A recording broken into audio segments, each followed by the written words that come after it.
Dengan kata lain, pekerjaan yang kita lakukan di pendidikan bukan saja pekerjaan untuk anak bersekolah, ujian hasilnya baik, dan lain sebagainya, tapi adalah pekerjaan untuk menjemput kebudayaan yang kita cita-citakan. Dengan kata lain, ini adalah pekerjaan untuk membentuk peradaban. Jadi ini peran yang sangat penting antara pendidikan dan kebudayaan. Dua-duanya adalah satu ikatan yang tidak bisa dilepaskan. Yang kedua, inti dari filsafat Ki Hajar Dewantara itu adalah perubahan. Dalam hal ini, bagi saya, analogi yang tepat untuk filsafat Ki Hajar Dewantara itu adalah seperti tata surya. Selalu bergerak, selalu tidak pernah berhenti dari waktu ke waktu, dia tidak pernah statis. Karena itu, bagi Ki Hajar, kebudayaan tidak boleh statis, harus terus bergerak. Dalam upaya pemeliharaan kebudayaan, bagi Ki Hajar, itu harus terus bergerak sesuai dengan kodrat alam dan kodrat zamannya.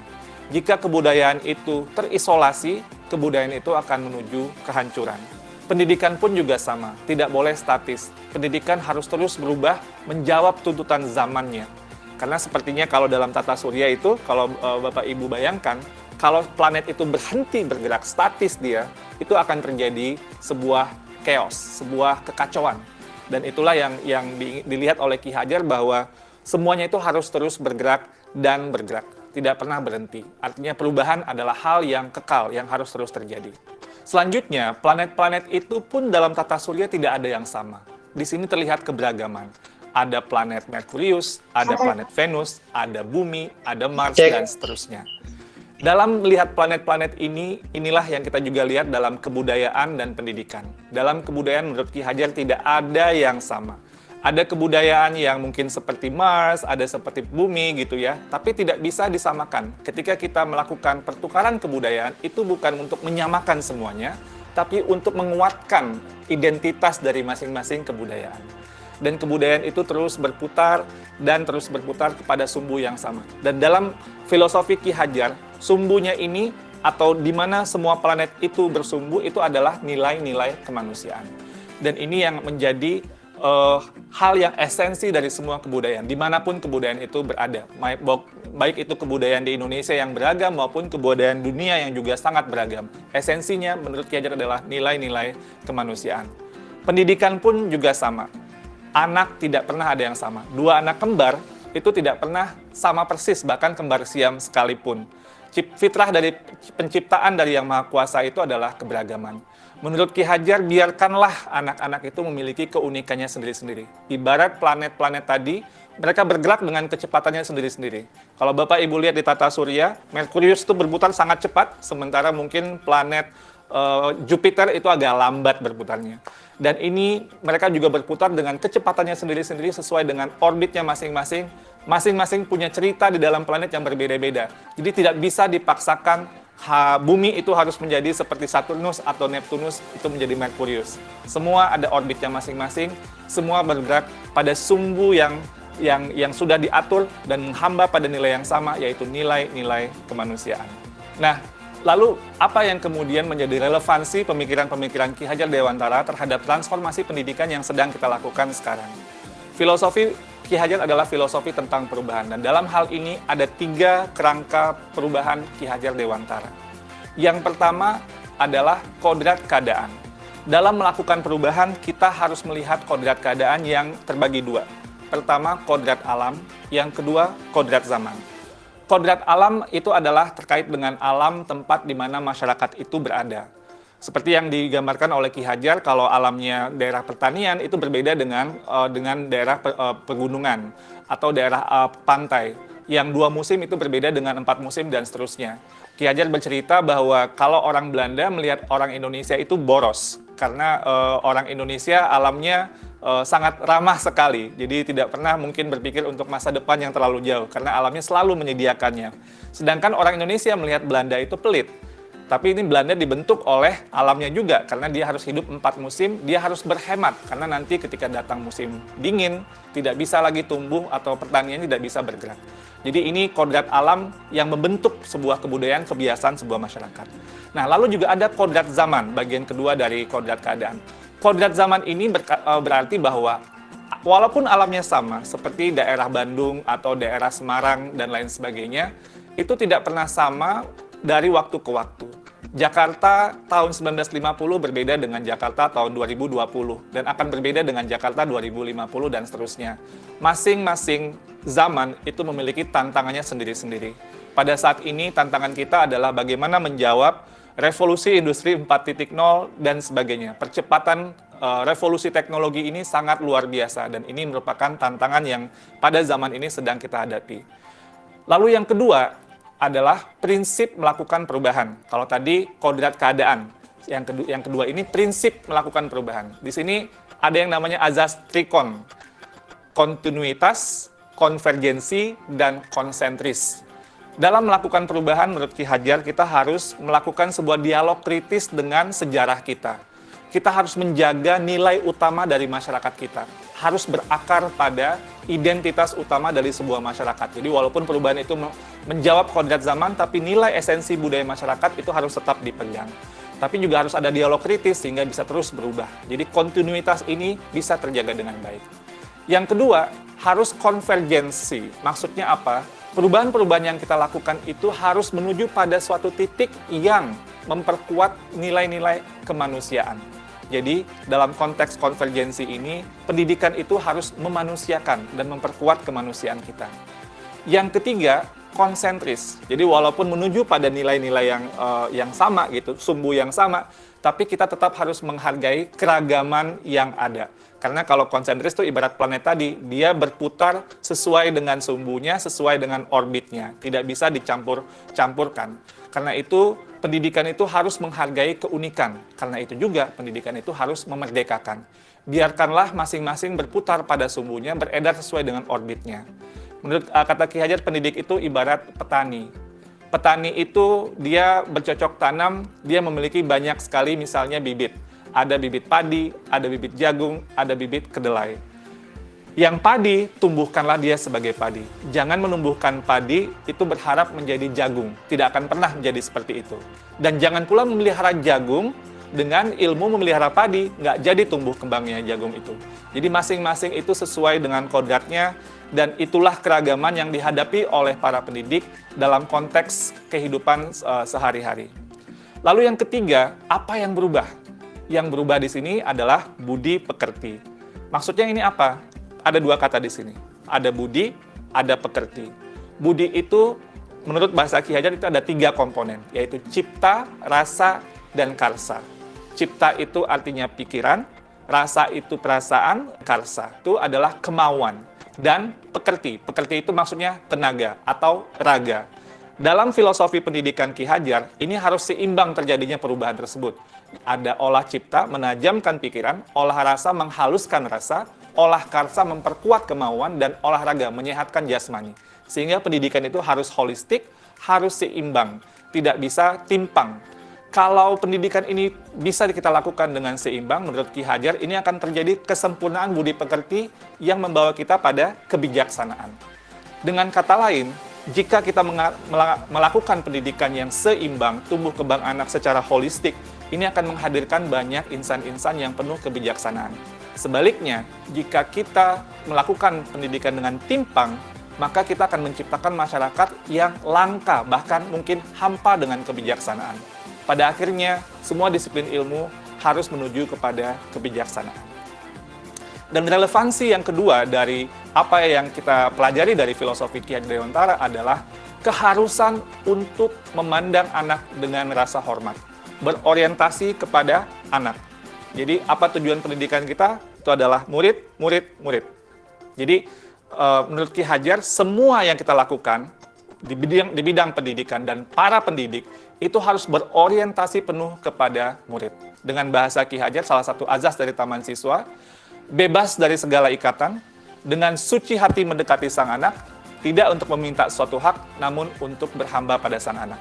Kata-kata berhamba pada sang anak adalah sebuah analogi, tapi memiliki kedalaman nilai yang luar biasa. Bahwa Ki Hajar, seorang yang sangat ditokohkan, melihat bahwa berorientasi kepada anak ini adalah hal yang paling utama, paling esensial bagi kita para pendidik. Semoga refleksi singkat ini bisa menjadi sebuah inspirasi bagi Bapak Ibu semua, calon-calon guru penggerak yang saya banggakan. Terima kasih Bapak Ibu penggerak, salam bahagia.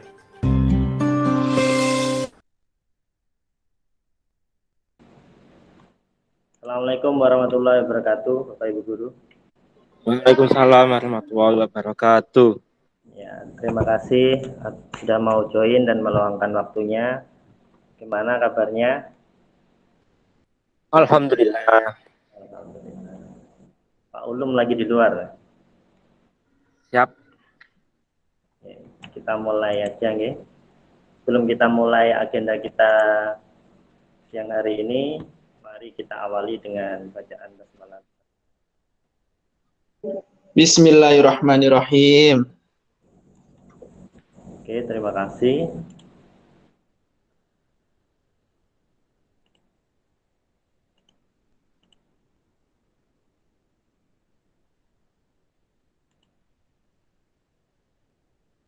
Sudah muncul Bapak Ibu Guru? Sudah, Pak. Oke. Sudah. Rista sudah. Sudah. Lur. Jadi siang hari ini kita akan diskusi mengenai budaya positif yang akan kita diskusikan siang hari ini terkait budaya positif yang di sekolah ya. Jadi nanti apa saja yang sebenarnya harus kita lakukan dan apa saja yang harus kita hindari itu kita bahas di siang hari ini. Jadi ini adalah pembahasan materi budaya positif untuk mewujudkan sekolah well-being. Jadi sekolah well-being itu Bapak Ibu Guru merupakan cita-cita sebuah sekolah di mana seluruh peserta didiknya itu senang untuk berangkat sekolah dan para pendidiknya juga dengan tulus hati dan senang mengajar anak-anak di sekolah. Jadi intinya muaranya ada di sekolah. Nah, ini ada kesepakatan dari pertemuan kali ini, nggih. Jadi kalau bisa videonya dihidupkan, kemudian untuk suara dinonaktifkan dulu, kemudian kalaupun ada yang perlu dicatat nanti dicatat. Kalau ada pertanyaan bisa menggunakan raise hand dulu. Nanti kalau saya waktunya terlalu panjang bisa di kode, mungkin nanti waktunya terlalu panjang, nanti juga ada tanya jawab lewat kolom chat juga bisa. Ya, jadi ini Bapak Ibu Guru, pendidikan di Indonesia saat ini sudah memasuki fase yang kesekian kalinya, ya. Jadi Mas Menteri kali ini mengadopsi dari pemahaman pendidikan dari Ki Hajar Dewantoro yang semboyannya itu sangat terkenal. Jadi yang pertama itu adalah Ing Ngarsa Sung Tulodo, yang kedua Ing Madya Mangunkarso, dan yang ketiga adalah Tuturi Handayani. Dan ini harus dipahami benar bagi Bapak Ibu Guru semuanya. Jadi Ing Ngarsa Sung Tulodo itu, jadi di depan kita sebagai pendidik harus menjadi teladan bagi anak-anak. Jadi kalau kita menginginkan anak-anak kita itu disiplin, ya kitanya harus menjadi teladan anak-anak untuk disiplin. Kemudian yang kedua adalah Ing Madya Mangunkarso, yaitu pendidik berarti di tengah membangkitkan karso. Karso itu keinginan, semangat. Jadi selain di depan kita jadi teladan, tapi kita juga bisa posisi di tengah, yaitu selalu membangun karsa atau keinginan semangat anak-anak ketika anak-anak lagi motivasinya sedang turun. Kemudian yang ketiga adalah Tuturi Handayani. Di belakang selalu memberi dorongan, semangat untuk mereka selalu mengembangkan diri menjadi pribadi yang lebih. Itu sedikit pemikiran pendidikan dari Ki Hajar Dewantoro. Nah, terkait budaya positif atau ekosistem positif, beliau menyatakan bahwa kita ambilkan tempat bandingannya dengan hidup tumbuh-tumbuhan seorang petani. Jadi hakikatnya kita seorang pendidik itu sama seperti seorang petani, Bapak Ibu Guru. Yang menanam padi misalnya hanya dapat menuntun tumbuhnya padi. Jadi kalau kita menanam padi, kita menuntun tumbuhnya padi, dapat memperbaiki kondisi tanahnya, memelihara tanaman padinya, memberi pupuk dan air, kemudian membasmi ulat-ulat atau jamur-jamur yang mengganggu hidup tanaman padi dan lain sebagainya. Ini pernyataan dari Bapak Pendidikan kita Ki Hajar Dewantoro. Nah, ini ada beberapa miskonsepsi belajar yang sering kita laksanakan di sekolah. Yaitu yang pertama adalah belajar itu hanya untuk ujian. Kebanyakan dari kita dan anak-anak pasti berpikir belajar itu ya hanya untuk ujian, mendapatkan nilai-nilai. Nah, ini ternyata dianggap ada sedikit kesalahan konsep atau cara berpikir. Kemudian yang kedua, kendali belajar pada guru. Padahal kendali belajar itu adalah siswa, karena siswa merupakan subjek pembelajaran bukan sebagai objek pembelajaran. Yang ketiga, pelajar mempunyai kebutuhan dan minat belajar yang sama. Kalau kita lihat lagi, sebenarnya anak-anak itu punya keberagaman yang banyak sekali dan harus diakomodasi oleh kita sebagai pendidik. Jadi kita nggak bisa menyamakan mereka itu kompetensinya sama, kebutuhannya sama, minatnya sama, itu tidak bisa. Kemudian yang selanjutnya adalah belajar itu menghafal dan menggunakan rumus-rumus. Kalau kita lihat memang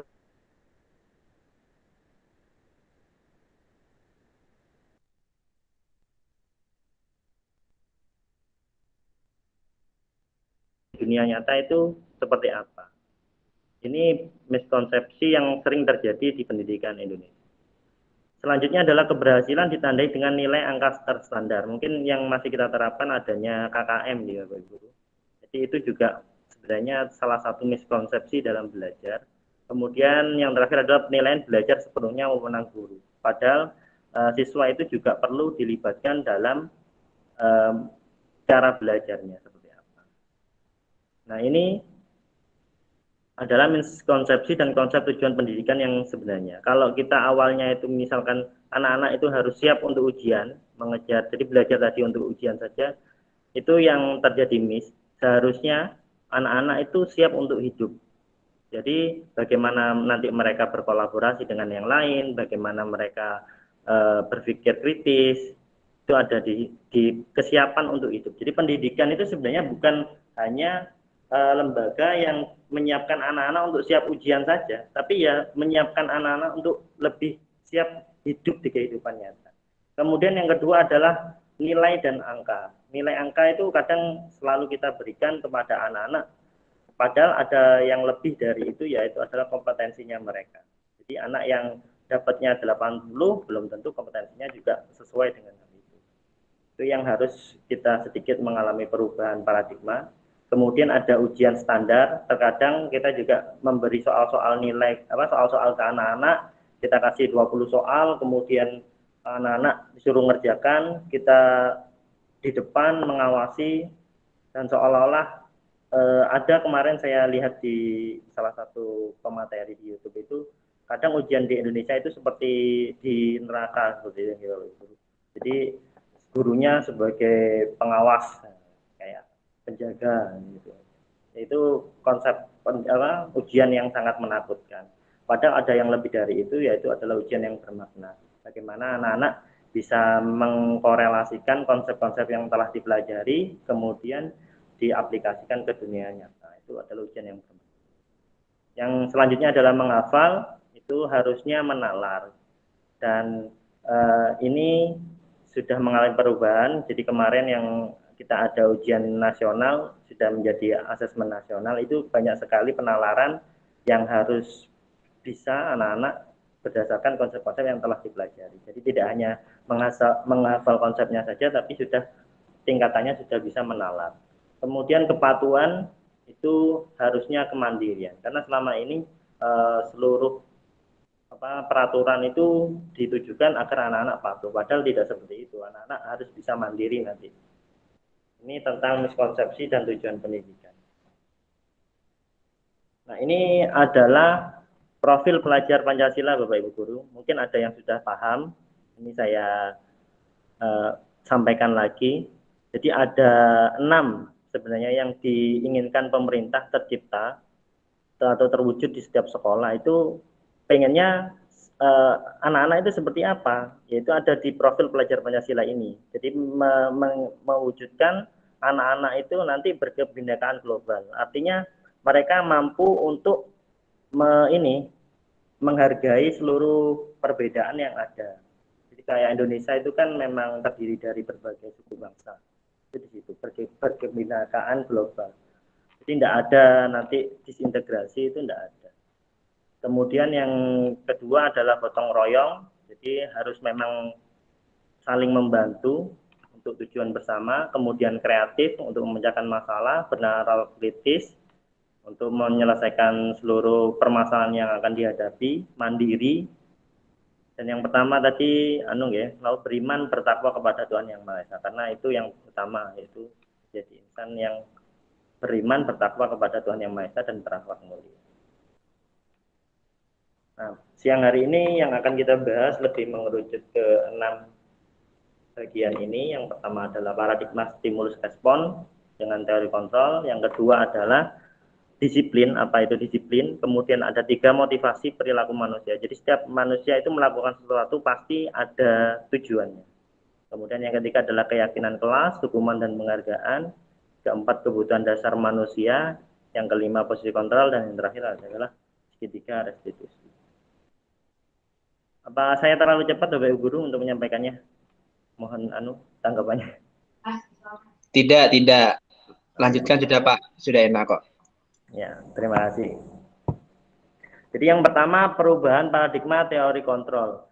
Kadang itu kita ini nggih Bapak Ibu Guru, ngasih sesuatu ke anak-anak itu seolah-olah kita bisa mengontrol anak-anak untuk melakukan sesuatu. Padahal kayak peraturan itu kita nggak bisa mengontrol anak-anak dengan peraturan, karena ternyata ada hal-hal lain yang harus kita lakukan, atau hal-hal lain yang bisa merubah anak-anak itu ya dari diri sendiri.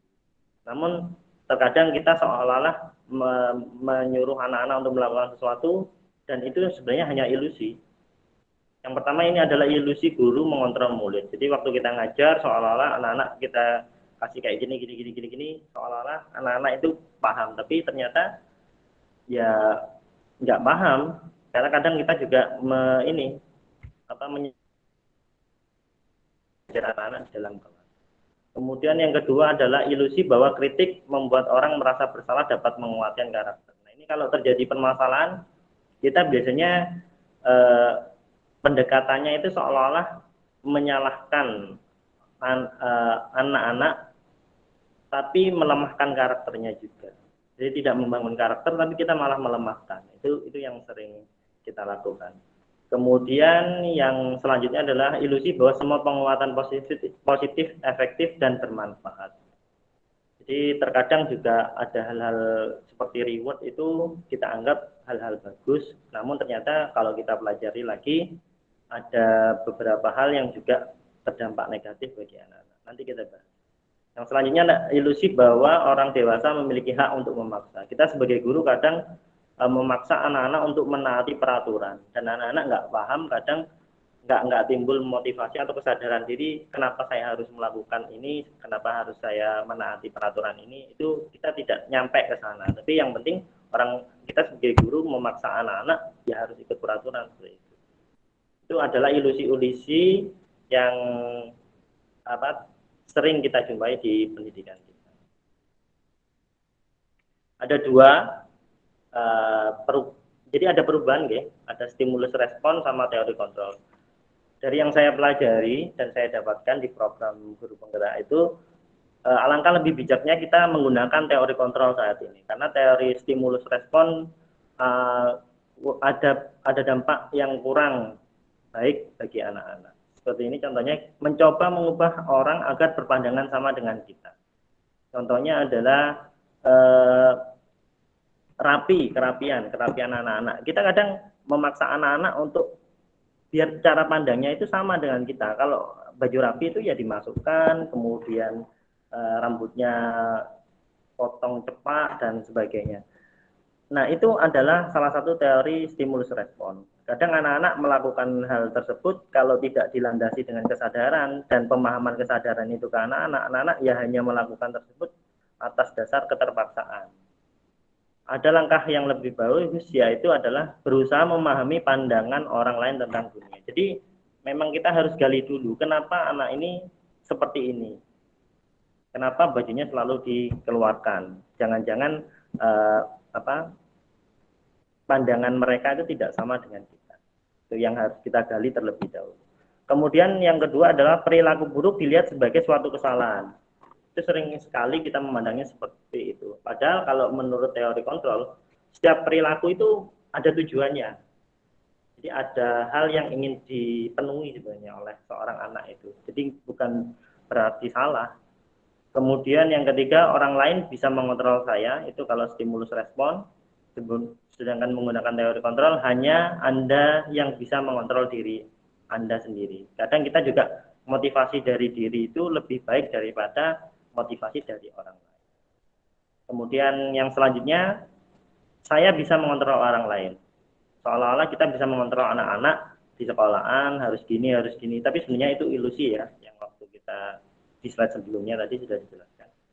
Anda tidak bisa mengontrol orang lain. Jadi memang motivasi diri itu lebih baik untuk perubahan daripada kita paksa anak-anak untuk berubah. Pemaksaan ada pada saat rujukan gagal. Ini juga sering terjadi. Di waktu kita rayu anak-anak untuk mengikuti kita, berpandangan sama dengan kita, ternyata gagal. Akhirnya ya tetap kita paksa. Stimulus respon, kemudian di teori kontrolnya adanya kolaborasi dan konsensus menciptakan pilihan-pilihan baru. Jadi ketika anak nggak mau mengikuti keinginan kita harus bisa menciptakan pilihan-pilihan baru yang ini berpikir menang-menang. Jadi win-win solution. Nggak ada menang kalah atau benar salah di teori kontrol itu. Saya lanjutkan dulu. Disiplin itu artinya dari bahasa Latin disiplina yang artinya belajar, Bapak Ibu. Jadi asal konotasi dengan disiplin diri murid-murid Sokrates dan Plato. Jadi disiplin ini sebenarnya adalah belajar dan merupakan rujukannya disiplin diri yang membuat orang menggali potensinya menuju sebuah tujuan yang dia hargai dan diyakini. Namun dalam budaya kita biasanya kata disiplin itu menjadi suatu yang dilakukan seorang pada orang lain untuk mendapatkan kepatuhan. Jadi seolah-olah disiplin itu ya harus mengikuti kemauan kita, harus berpandangan sama dengan kita. Itu miskonsepsi yang terjadi. Kecenderungan umumnya adalah menghubungkan kata disiplin dengan ketidaknyamanan. Jadi anak-anak dipaksa untuk mengikuti keinginan kita, sudut pandang kita. Bukan dengan apa yang mereka hargai selama ini atau yang mereka yakini. Jadi lebih ke pemaksaan selama ini. Kalau kita ngomong kata disiplin, anak-anak merasa keterpaksaan. Ada beberapa anak yang seperti itu. Karena memang belum terbangun motivasi dari dalam dirinya. Jadi ada nilai-nilai yang diyakini oleh dia itu tidak sesuai dengan keyakinannya. Nah, berdasarkan hal ini kita paham kalau ternyata motivasi perilaku manusia dalam melakukan sesuatu itu ada 3 hal. Yang pertama adalah untuk menghindari ketidaknyamanan atau hukuman. Itu motivasi eksternal. Jadi sempat saya survei atau saya tanya wawancara ke anak-anak, kenapa sih kok bajunya dimasukkan? Itu pasti jawabannya anak-anak ya karena takut dihukum, takut dicubit, takut dimarahin seperti itu. Itu motivasinya masih eksternal dari luar. Dan itu mereka sebenarnya melakukan atau menaati peraturan atas dasar itu menghindari ketidaknyamanan hukuman. Jadi kalau ada si penghukum, ya pasti dianya rapi dimasukkan. Tapi waktu nggak ada, ya keluar lagi. Jadi karena tidak ada motivasi internal dari dirinya untuk berubah. Kemudian yang kedua, mendapatkan imbalan dari orang lain atau institusi. Ini juga motivasi eksternal. Jadi kadang anak-anak itu melakukan sesuatu pengen mendapatkan imbalan. Misalkan contohnya dalam prestasi kita hargai anak-anak, kita berikan reward. Kadang ada beberapa anak itu yang motivasinya seperti itu. Jadi ingin mendapatkan sesuatu imbalan itu sendiri, bukan dari dasar dirinya. Nah, yang ketiga ini yang merupakan motivasi internal tujuan disiplin positif yang ketiga, yaitu menghargai diri sendiri menjadi insan yang sesuai dengan harapan. Jadi motivasinya itu anak-anak itu paham atau sadar diri kalau dirinya memang harus berubah dengan nilai-nilai yang dia yakini. Jadi selama ini opsi nomor 1 sama 2 ini yang masih terjadi. Tapi yang lebih baik adalah yang ketiga, yaitu dia menghargai diri sendiri, dia meyakini kalau dia memang harus berubah. Dan kita Dan saya pun kadang seperti itu dulu. Jadi kalau perubahan bersifat eksternal itu tidak akan bertahan lama. Tapi kalau motivasinya itu dari dalam diri sendiri ingin berubah, itu akan jadi lebih lama dan menjadi lebih baik. Ini kata merdeka dari Ki Hajar Dewantara. Jadi merdeka itu artinya tidak hanya terlepas dari perintah saja, akan tetapi juga cakap buat memerintah diri sendiri. Ya, ini yang harus kita pahamkan ke anak-anak. Jadi merdeka itu bukan berarti bebas sebebas-bebasnya, terlepas dari perintah atau aturan yang berlaku, bukan seperti itu. Tapi bagaimana anak-anak bisa mendisiplinkan diri, memerintah diri. Jadi ada regulasi diri terhadap sesuatu. Anak bisa mengontrol dirinya sendiri. Itu yang harusnya kita terapkan dan kita tuntun anak-anak untuk seperti itu, akan nanti timbul motivasi internal untuk berubah menjadi lebih baik. Nah, ini ada beberapa tahapan. Jadi budaya positif itu akan terbentuk jika lingkungannya positif. Lingkungan positif ini akan terbentuk jika ada keyakinan kelas. Keyakinan kelas terbentuk dasarnya juga dari peraturan kelas. Jadi ketika adanya peraturan-peraturan kelas yang seperti tidak boleh terlambat, itu mereka harus paham kenapa mereka tidak boleh terlambat. Harus ada keyakinan yang mereka yakini itu benar. Lalu nanti bisa menjadikan lingkungan yang positif dan budaya positif di sekolah itu akan terus. Nah, mengapa enggak peraturan saja? Kenapa harus keyakinan? Ya, ini contohnya. Bapak Ibu guru juga sering ya, kalau kita ke Jember biasanya nggak pakai helm. Kalau ke Jember pasti pakai helm. Tapi kalau nggak ke Jember biasanya nggak pakai helm. Benar seperti itu Bapak Ibu guru. Benar, Bapak. Iya, jadi Pak Rio biasanya ke sekolah pakai helm apa enggak Pak Rio? Tidak. Kenapa Kalau Pak Rio? dulu pusing. Kalau dulu pakai helm menyesuaikan dengan kendaraan. Oh, menyesuaikan dengan kendaraan. Kalau sekarang Iya. pusing. Iya. Sekarang cukup topi. Tapi kalau ke Jember Mario pakai helm ya? Iya. Kenapa kok pakai helm kalau ke Jember? Karena takut ditilang, Pak. Nah, itu dia. Kebanyakan dari kita keyakinannya seperti itu, Bapak Ibu. Padahal penggunaan helm itu untuk apa biasanya? Safety. Nah, untuk keselamatan. Tapi kadang kita keyakinannya nggak pakai helm itu karena takut ditilang. Itu merupakan keyakinan dari seseorang.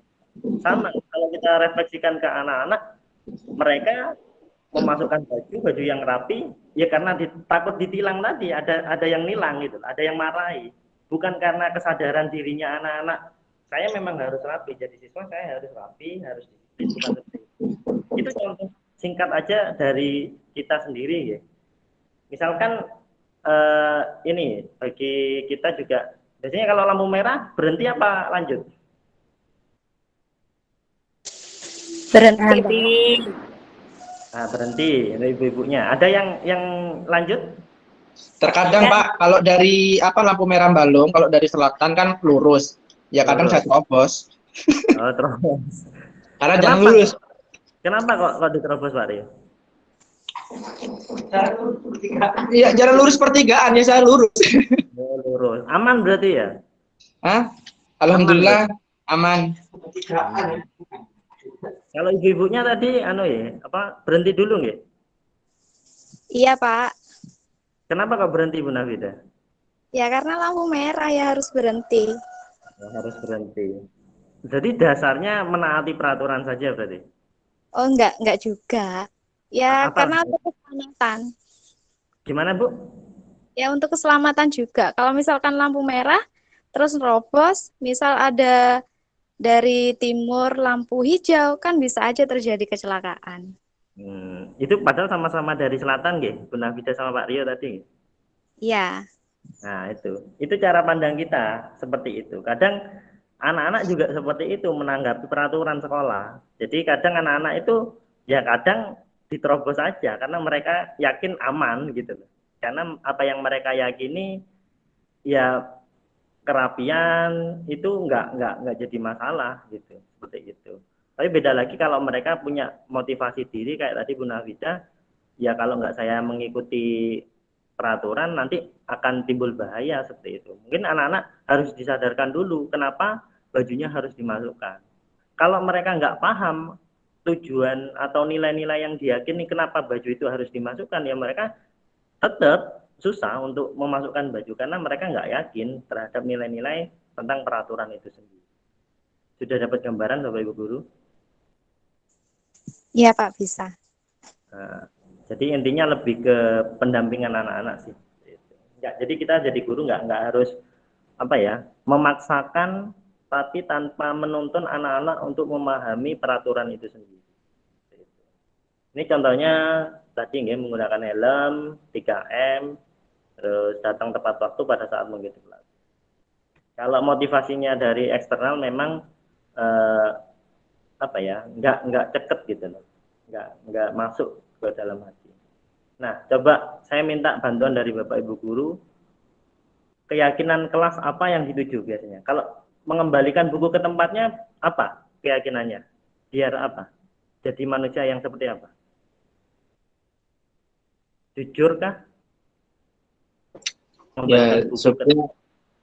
Supaya kalau mencari lagi kita nggak bingung, kita sudah hafal di mana tempatnya, gitu Pak. Dan terlihat bertanggung jawab. Bertanggung jawab, ya. Terus kalau mengganggu orang lain, boleh enggak?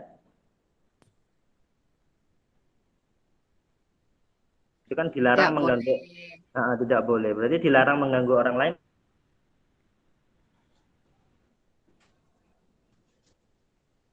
Menghargai orang lain, ya. Kita memang nggak boleh mengganggu orang lain karena kita harus menghargai dan menghormati orang lain. Kemudian kalau hadir di sekolah 15 menit sebelum apa? Ada yang tahu? Suaranya terputus-putus Pak, punya jenengan Pak. Gimana? Suaranya terputus-putus, suara yang jenengan. Oh, terputus-putus. Masih terputus atau sudah? Oh, sudah. Sudah. Kalau hadir di sekolah 15 menit sebelum pembelajaran dimulai, untuk apa biasanya? Agar nggak apa? Untuk mengaji, Pak. Iya, kalau di sekolah kita. Terlambat itu boleh apa enggak sih? Gimana? Terlambat boleh enggak? Kita lihat sikonnya dulu, Pak. Oh, dilihat keterlambatan pasti kan mereka punya alasannya juga. Kita nggak bisa menyalahkan sepenuhnya. Kalau dari peraturannya, dari peraturan sekolah kita boleh lambat.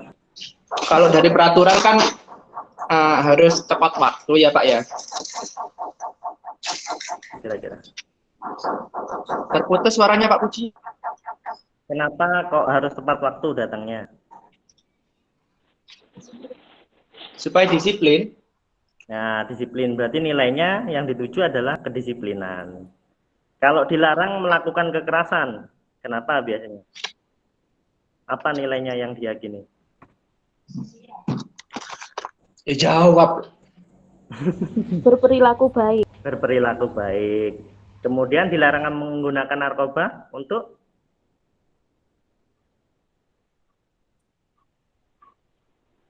boleh enggak menggunakan narkoba, Bapak Ibu? Enggak boleh. Kenapa kok enggak boleh? Karena kan di aturan kan sudah diajarkan Mbak dalam Islam bahwasanya hal-hal apa saja yang dilarang oleh agama. Selain dilarang oleh agama, Negara pun juga melarang. nah, untuk kesehatan gimana? Tidak bagus untuk kesehatan. Kesehatan. Kemudian yang selanjutnya menunggu giliran atau bergantian. Jadi harus Budaya antri. Disiplin. Menggunakan masker untuk Kesehatan, disiplin kan maskermu menjaga. ya. Kemudian berlari di kelas atau koridor. Boleh enggak lari-lari anak-anak di depan kelas itu?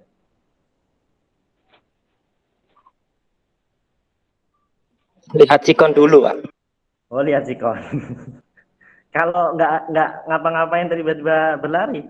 Nah, itu baru salah, Pak. Kira-kira kalau berlari di kelas atau di koridor itu bahaya nggak bagi anak-anak?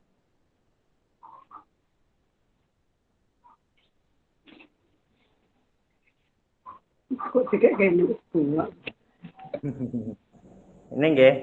Nah, ini jawabannya. Jadi mengembalikan buku ke tempatnya itu sebenarnya untuk nilai tanggung jawab, mengganggu orang lain karena untuk menghormati orang lain. Terus tadi terlambat, itu komitmen pada tujuan, disiplin bisa ya. Tadi terus menghormati orang lain juga, karena kalau terlambat pasti ganggu pelajaran yang lain kan. Kemudian kekerasan itu untuk keselamatan sama menghormati orang lain. Kenapa anak-anak di sekolah juga nggak boleh berkelahi, bullying, itu seperti itu. Dilarang menggunakan narkoba, tadi kesehatan, bergantian menunggu giliran itu untuk sabar, terus menghormati orang lain. Gunakan masker untuk kesehatan dan keselamatan, jangan berlari untuk keselamatan dan keamanan. Takutnya nanti nabrak orang, seperti itu. Nah, nilai-nilai atau keyakinan seperti ini yang harus dibangun terlebih dahulu ketika kita menerapkan suatu aturan ke anak-anak. Jadi anak-anak harus paham kenapa mereka harus melakukan atau menaati peraturan itu sendiri. Jadi kalau nilai-nilainya tidak ada, jadi anak-anak nggak akan yakin kalau itu adalah hal-hal baik untuk dirinya. Kelihatan Bapak Ibu Guru? Ada ini? Kelihatan nggak? Jelas. Jadi ini contohnya ada seorang guru SD, kemudian murid-muridnya itu nggak mau antri gitu loh di depan kelas. Akhirnya selalu berebutan setelah jam istirahat. Nah, akhirnya untuk mengatasi tersebut, Bu Anas atau guru tersebut langsung mengandalkan stiker bintang, dikasih bintang itu anak-anak. Nah, dengan dikasih stimulus seperti itu, ternyata anak-anak langsung merapikan diri karena diiming-imingi. Siapa yang dapat berdiri lurus dan rapi akan dapat bintang dari Bu Anas. Pasti anak-anak langsung pengennya dapat bintang loh, langsung lurus kan gitu. Langsung. Jadi ada hal yang ingin didapatkan anak-anak. Nah, namun ketika Bu Anas itu sedang tidak hadir, sakit dan digantikan Pak Heru nggak tahu tentang bintang itu. Dan akhirnya benar, waktu masuk kelas lagi, ya anak-anak berebut lagi karena stimulus untuk dapetin bintangnya nggak ada lagi. Ini kalau menurut Bapak Ibu gimana? Pemberian stimulus tentang bintang tadi sudah tepat apa tidak?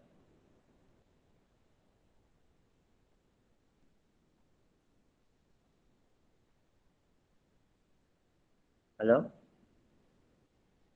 Masih saja?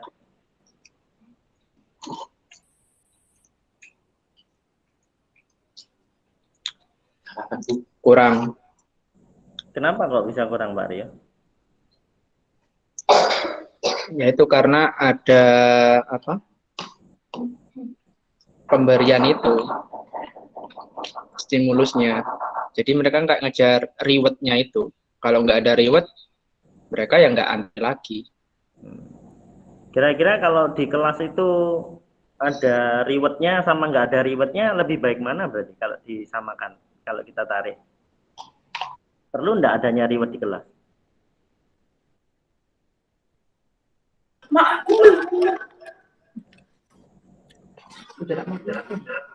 Sangat perlu. Sangat perlu. Nggak apa Pak Ulum? Untuk pertama ya supaya anak-anak itu lebih semangat lagi dalam belajar, Pak. Kalau pas tiba-tiba rewardnya nggak ada, kira-kira anak-anak tetap semangat untuk belajar apa enggak? Kalau sudah terbiasa dengan itu, kemudian tidak ada reward, maka anak itu akan menjadi terbiasa. Mungkin Terbiasa. gitu, Pak. Terbiasa untuk gimana? Untuk nggak jadi melakukan karena kebiasaan ya berarti ya sudah Iya. terbiasa. Mungkin dari reward itu menanamkan itu tadi, Pak, kedisiplinan atau yang lain itu.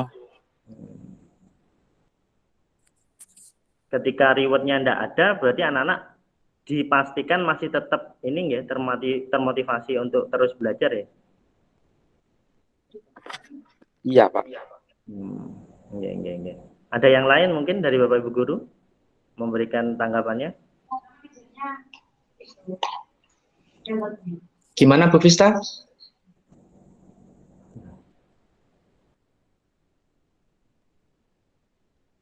Sudah? Saya lanjutkan? Kalau tadi katanya Pak Ulum ada, karena sudah terbiasa. Tapi kalau Pak Rio tadi bilangnya eh, ya kurang efektif, karena nanti kalau nggak ada rewardnya ya anak-anak nggak akan semangat lagi belajar. Nah itu sebenarnya di sini dihukum oleh penghargaan. Jadi penghargaan itu kadang pengaruh jangka pendek dan jangka panjang. Mungkin yang disampaikan oleh Pak Rio tadi itu penggunaan reward pengaruhnya jangka pendek, karena begitu rewardnya dicabut, anak-anak nggak termotivasi lagi untuk mendapatkan ini, untuk memperbaiki diri, karena rewardnya tadi yang dikejar, bukan karena motivasi dari dirinya. Sedangkan jangka panjang mungkin dari Pak Ulum juga benar juga, karena sudah terbiasa ketika dia selalu dapat reward terus, akhirnya dia terbiasa untuk berlaku seperti itu. Tapi nanti kalau mas itu terus berlangsung dan dia nggak dapat reward, itu akan menjadikan dia kecewa. Pasti ada rasa kecewa di situ. Nah itu masuk dalam penghargaan menghukum ini, dan penghargaan tidak efektif. Jadi kenapa penghargaan itu tidak efektif? Karena seperti itu. Kemudian penghargaan juga dapat merusak hubungan. Kita breakdown lagi nih. Jadi penghargaan berlaku untuk mendapatkan seseorang melakukan sesuatu dalam waktu jangka pendek. Kadang kita seperti itu. Nanti kamu kalau masuknya rajin, nanti saya kasih hadiah. Seperti itu. Jika kita menggunakan penghargaan lagi dan lagi, maka orang tersebut akan bergantung pada penghargaan yang diberikan, serta kehilangan motivasi dari dalam. Tadi yang disampaikan Pak Ulum mungkin karena dia sudah menjadi kebiasaan, tapi motivasi dari dirinya untuk untuk nggak mendapatkan reward itu lagi, itu yang kurang dapat dari dirinya. Ini pengaruh jangka pendek dan jangka panjang dari reward, adanya reward. Kemudian penghargaan dipandang tidak efektif. Kenapa tidak efektif? Karena jika seorang mendapat penghargaan untuk melakukan sesuatu, ya kita harus selalu ngasih penghargaan orang tersebut gitu. Jadi akhirnya motivasi yang terjadi ya orang tersebut pengen melakukan sesuatu karena dapat rewardnya itu. Kemudian contohnya orang yang berusaha berhenti merokok atau orang yang berusaha diet, menguruskan badan, bila diberi penghargaan juga tidak akan berhasil. Karena tidak timbul keyakinan dari dalam diri seseorang itu sendiri. Penghargaan merusak hubungan. Ini yang selanjutnya. Jadi ketika seorang diberi penghargaan di depan orang banyak, ini ya, kebanyakan praktik-praktik pendidikan seperti itu. Jadi mujinya di depan orang banyak, maka yang lain pasti ada yang merasa iri. Dan sebagian dari mereka tidak menyukai yang diberikan penghargaan tersebut. Selanjutnya adalah penghargaan menciptakan persaingan di dalam kelas, dan persaingan menciptakan kecemasan.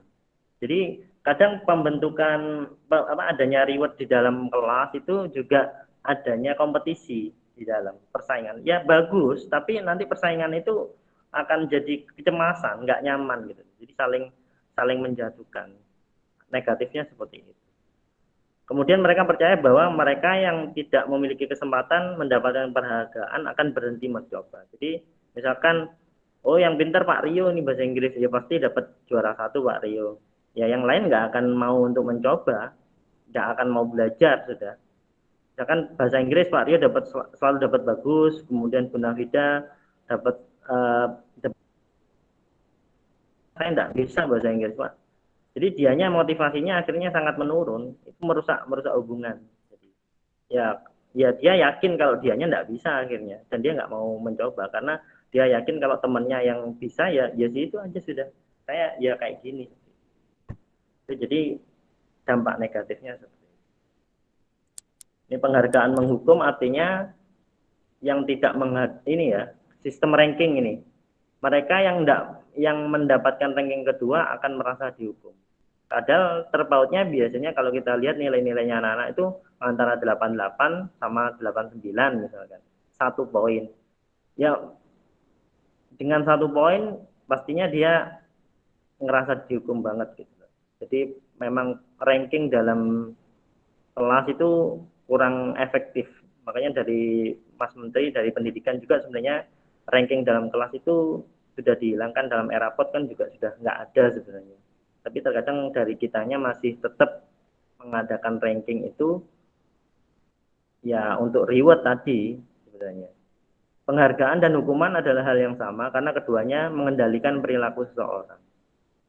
Dan yang selanjutnya penghargaan diharapkan namun tidak mendapatkannya Anda akan merasa dihukum. Jadi targetnya misalkan dapat reward tapi ternyata dia tidak mampu, ya akhirnya dia merasa kecewa. Dia merasa dihukum.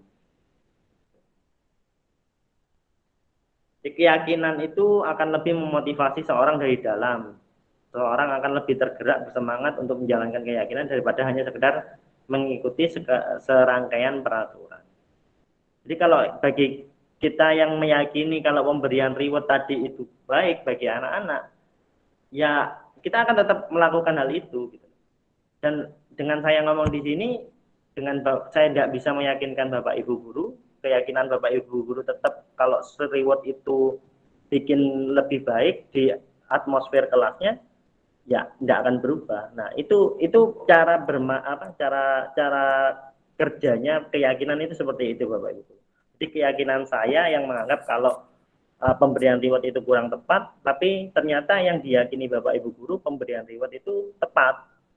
Nah ini proses ada dua keyakinan yang harus dicari titik temunya. Itu nanti ke win-win solutionnya tadi.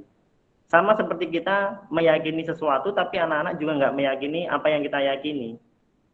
Itu kan kalau kita satukan itu juga nggak akan bisa jadi satu kalau kita nggak nyari solusi yang pas untuk permasalahan itu. Seperti itu. Murid-murid perlu mendengarkan dan mendalami suatu keyakinan daripada hanya mendengarkan peraturan yang mengatur mereka harus berlaku begini atau begitu.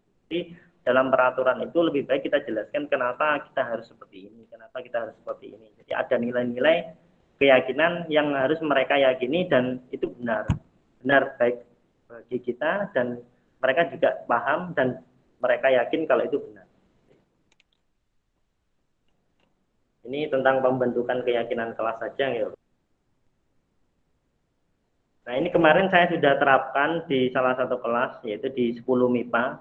Saya coba terapkan. Jadi saya tuntun anak-anak untuk mencari nilai-nilai mana sih nilai-nilai baik yang terjadi di kehidupan kita dan nilai-nilai yang buruk. Ini ada dua. Mereka membagi menjadi dua. Misalkan ada nilai-nilai yang baik dan nilai-nilai yang buruk. Jadi untuk pembentukan keyakinan itu seperti itu. Ada yang bilang tidak munafik, kemudian jujur, sopan, bermanfaat, menghargai orang lain. Nah, ini kita libatkan anak-anak untuk menentukan sebenarnya jadi orang baik itu seperti apa sih.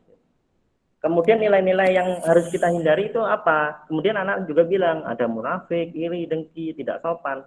Nah, nanti kalau kita kita libatkan anak-anak untuk membentuk keyakinan ini kan dari anak-anak sendiri. Jadi nanti anak-anak untuk melakukan sesuatu itu ya tersadar dari dirinya sendiri. Seperti itu Bapak Ibu. Jadi ini kelas 10 MIPA ngomong jadi orang itu nggak boleh pendendam, nggak boleh tidak sopan. Yang kelasnya awalnya ramai, akhirnya ya mereka menurunkan tone-nya sendiri. Jadi mereka dengan pembentukan keyakinan ini, mereka paham kalau ternyata nggak sopan itu termasuk nilai yang buruk dan harus dihindari. Apa yang harus dilakukan? Ternyata mereka juga bilang harus menghargai orang lain. Dan egois ini termasuk nilai-nilai buruk. Nah, itu saya kenalkan bagi anak-anak itu regulasi diri, yaitu adalah kadang jadi setiap orang itu kita harus tahu diri sama tahu waktu seperti itu.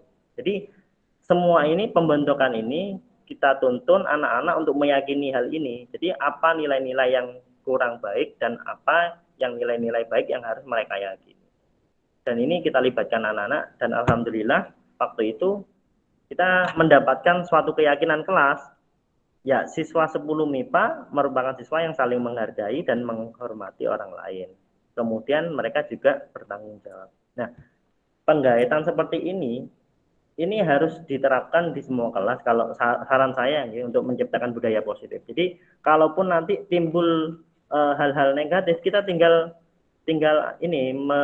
merujukkan lagi ke keyakinan kelasnya masing-masing. Keyakinan kelasnya apa? Misalkan harus bertanggung jawab Pak, ya berarti sampean gimana? Nah, seperti itu. kalau melakukan kesalahan harus bagaimana, apa hal-hal yang perlu dilakukan. Itu kalau keyakinannya dari diri mereka sendiri, itu akan lebih ngena ke anak-anak daripada kita hanya menginstruksikan sesuatu tanpa anak-anak tahu apa sih tujuan atau landasan dari peraturan ini. Itu tentang keyakinan kelas. Nah, dari breakdown yang sudah jadi ini lebih baik memang sarannya adalah di print out seperti ini, ditampilkan di kelasnya masing-masing. Keyakinan kelas 10 MIPA sama Baitul Arqam, kan? Kami akan selalu bertanggung jawab, menghargai dan menghormati orang lain. Nah, ini kalau diciptakan budaya seperti ini di setiap kelas, itu akan membuat anak-anak sadar diri, karena ini nanti yang akan selalu mereka baca. Jadi yang saya pahami, apa yang kita pikirkan itu akan kita ucapkan. Jadi apa yang terus diucapkan sama anak-anak itu akan tercermin ke perilaku anak-anak. Nah, cerminan perilaku itu akan merubah kebiasaannya anak-anak. Kebiasaan itu yang akan menjadikan karakternya anak-anak. Jadi memang seluruh perubahan yang terjadi ke anak-anak itu dari perubahan paradigmanya dulu, dari pola pikirnya anak-anak dulu. Kita harus sadarkan anak-anak dengan apa? Dengan keyakinan-keyakinan yang mereka yakini benar itu tadi. Kalau kita nggak bisa meyakinkan anak-anak kalau apa yang dilakukan anak-anak itu baik, mereka juga akan sulit untuk berubah. Jadi memang dari pikiran dulu, kemudian diucapkan, setelah diucapkan, kemudian dilakukan, nanti jadi sebuah kebiasaan dan itu menjadi sebuah karakter. Makanya pentingnya pembentukan keyakinan kelas itu seperti itu, Bapak Ibu. Jadi apa yang mereka yakini, yaitu yang akan mereka lakukan sepenuh hati tanpa paksaan, dan mereka sadar kalau ini memang baik buat mereka. Mungkin ada pertanyaan sejauh ini tentang keyakinan kelas? Monggo.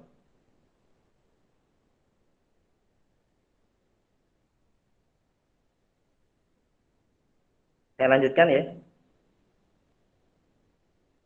Nah, kita masuk ke hukuman, sanksi atau konsekuensi.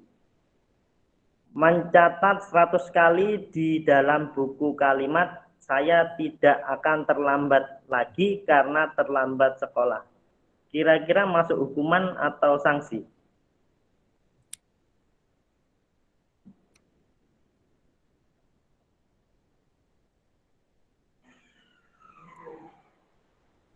Yang kedua, lari mengelilingi lapangan basket 2 kali karena terlambat hadir di sekolah.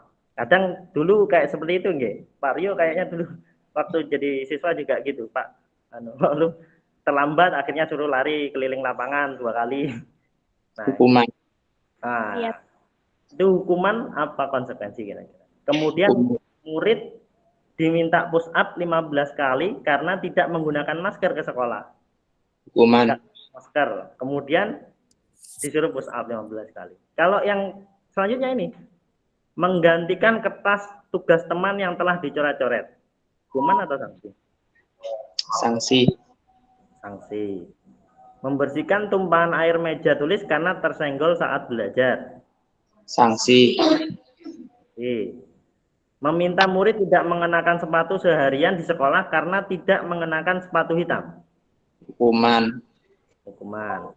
Lari mengelilingi lapangan basket 2 kali karena terlambat 10 menit untuk pelajaran PJOK. Hukuman. Hukuman. Kita cek ya.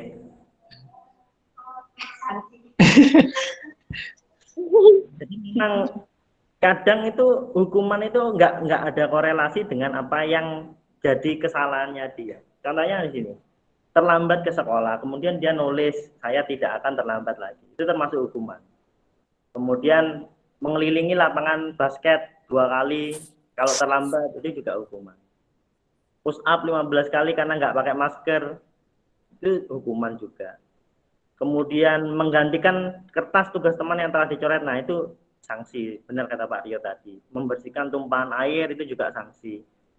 Murid disuruh mengenakan, nggak boleh, apa ini? Murid disuruh untuk mengenakan sepatu seharian di sekolah karena tidak mengenakan sepatu hitam. Itu hukuman juga. Ini tidak. Kemudian lari lapangan basket 2 kali karena terlambat 10 menit. Itu sanksi karena waktu pelajaran PJOK. Ini terkait hukuman atau sanksi konsekuensi. Jadi memang ada perbedaan antara hukuman sama sanksi itu sendiri. Untuk lebih jelasnya ini Bapak Ibu Guru. Jadi kalau kita menerapkan hukuman, itu yang terjadi adalah suatu yang menyakitkan harus terjadi. Sedangkan kalau sanksi itu sesuatu harus terjadi. Nah, restitusi ini ada pilihan terakhir, yaitu adalah menentukan pilihan. Jadi anak-anak sendiri kalau ada kesalahan, anak-anak sendiri yang akan menentukan apa yang akan dilakukan. Itu restitusi. Kalau hukuman itu tidak nyaman untuk jangka waktu yang panjang, kalau konsekuensi tidak nyaman, sama-sama tidak nyaman, tapi waktunya pendek. Kalau restitusi lebih baik lagi, menguatkan jangka waktu dalam jangka waktu yang panjang. Kalau hukuman anak itu akan merasa jadi korban, sedangkan sanksi menjadi korban itu bisa diabaikan. Nah, restitusi korban mendapatkan ganti. Kalau dihukum anak akan merasa tersakiti, kalau disanksi anak nggak nyaman. Jadi levelnya setingkat lebih baik kalau konsekuensi ini. Kalau restitusi mendapatkan penguatan. Jadi kesalahan itu perlu penguatan malah. Bukan kesalahannya yang dikuatkan, tapi karakternya. Mereka harus menjadi seperti apa. Karena dengan keyakinan-keyakinan yang telah disepakati tadi. Kemudian pasif agresif meningkat. Kalau sanksi itu bertahan dalam jangka waktu pendek, restitusi masalah pertekanan. Ini ya, banyak sekali. Misalkan ini kata-katanya, peraturannya adalah kamu harus, tapi kalau dengan sanksi, apa peraturannya? Mampu melakukannya, gitu. Tinggal menunjukkan ke ini aja, ke apa peraturan-peraturan yang telah ditetapkan sebelumnya. Kalau restitusi itu lebih jauh lagi tentang keyakinan tadi. Keyakinannya seperti apa? Apakah yang seperti yang kamu lakukan ini baik? Seperti itu. Itu lebih dari dalam, masuk ke dalamnya anak-anak, masuk ke dalam dirinya. Nah, nanti kalau dihukum, anak-anak itu akan membenci peraturan. Efek negatifnya seperti itu. Tapi kalau disanksi, itu mereka menghormati peraturan. Karena mereka paham, kalau saya salah dalam melakukan ini, saya harus seperti ini. Kayak tadi, mencoret-coret bukunya teman, akhirnya diganti bukunya. Itu kan konsekuensi atau sanksi. Sedangkan hukuman, nggak ada nggak ada kejelasan seperti itu. Tadi seperti terlambat kemudian disuruh lari, itu namanya hukuman. Tapi kalau sanksi mereka paham apa yang harus, kalau saya melakukan sesuatu berarti konsekuensinya seperti ini. Dan itu yang biasanya diajarkan rasa tanggung jawab oleh Pak Nanang kalau tidak salah sering bilang kayak gitu nggih. Tanggung jawab terhadap apa yang dilakukan itu lebih ke konsekuensi, karena anak paham kalau melakukan kesalahan dia akan mendapatkan sanksi atau konsekuensi. Beda dengan hukuman tadi. Ini beberapa hal yang terkait hukuman, sanksi, dan restitusi tadi. Jadi kalau memang hukuman itu memang bersifatnya negatif, sedangkan sanksi itu netral sifatnya netral. Kemudian restitusi itu positif. Karena hukuman tadi itu bersifatnya paksaan. Jadi anak harus melakukan tersebut. Sedangkan yang sanksi ini ada stimulus sama respon. Jadi kalau anak melakukan sesuatu, dia dengan sadar ada konsekuensi yang harus dia lakukan untuk mengatasi permasalahan tersebut. Kemudian kalau restitusi ini disiplin positif. Jadi semakin ke kanan arahnya semakin baik Bapak Ibu Guru. Jadi memang alangkah lebih bijaknya kita ke depan itu mengurangi atau bahkan menghilangkan hukuman, tapi lebih ke sanksi ataupun restitusi. Paling tidak kita ke sanksi dulu, karena kita sudah punya peraturan. Cuma dalam peraturan sekolah itu mereka juga harus diyakinkan. Saya menaati peraturan ini untuk apa? Itu harus yakin anak-anak. Tapi kalau anak-anak hanya dapat peraturannya saja tanpa penjelasan lebih lanjut, saya nggak boleh, misalnya harus datang tepat waktu. Nah itu karena apa? Memasukkan baju itu karena apa? Nggak boleh pakai make up itu karena apa? Itu harus dipahamkan ke anak-anak nilai-nilai apa yang harus diyakini anak-anak untuk dipegang terus. Tapi kalau nggak ada keyakinan yang dibuat tadi, ya nanti akan ini tadi itu apa hukumannya itu akan nanti jadi hukuman buat dia. Dia nggak tahu harus seperti apa untuk memperbaiki diri itu enggak. Ini murid atau anak belajar menyembunyikan kesalahan akhirnya. Seperti tadi tidak memasukkan baju karena takut dihukum. Nah, waktu ada yang penghukum, dia memasukkan baju tapi nggak ada motivasi diri untuk berubah, ya akhirnya dia tetap nggak akan masukkan baju sampai kapanpun. Kadang kita juga sering itu sholat untuk anak-anak kadang masih diobrak-obrak gitu kan, berarti dari anak-anak yang susah untuk sholat itu berarti ada keyakinan yang nggak sama antara kita sama anak-anak. Nah itu mereka harus disadarkan. Kalau tetap dipaksa itu anak-anak nggak akan sadar dan mereka menaati sholat pun ya kucing-kucingan, akhirnya sembunyi di toilet, kadang ngomong sudah tapi padahal belum, karena mereka nggak yakin gitu loh. Itu harus didampingi terus-menerus masuk ke dalam keyakinannya anak-anak. Ini terkait tentang hukuman, sanksi, dan restitusi. Nah, ini ada contoh permasalahan lagi. Ada salah satu murid yang namanya Doni, itu sering minta bekal siang ke temennya dengan paksa. Jadi kayak geng gitu, malah apa ini, tapi malah makanan. Jika Anda menghadapi situasi seperti Ibu Ambar, apa yang dilakukan? Kira-kira apa alasan Doni melakukan hal tersebut? Kalau kita melihatnya dari sudut pandang negatif, ya Doni salah. Kita nggak pernah tahu kenapa Doni melakukan hal itu. Kalau kita lihat lagi lebih dalam, ternyata ada 5 kebutuhan dasar manusia yang harus terpenuhi. Yang pertama adalah bertahan hidup, yang di tengah itu, Yang kedua adalah cinta kasih, rasa memiliki dan dimiliki. Yang ketiga penguasaan, yang keempat kebebasan, yang terakhir adalah kesenangan. Kita lihat lagi di dalam. Kebutuhan bertahan hidup. Itu kebutuhan yang bersifat fisiologis, Jadi kayak kesehatan, rumah, makanan. Nah, itu harus terpenuhi memang. Jadi kayak anak yang nggak sarapan pasti beda.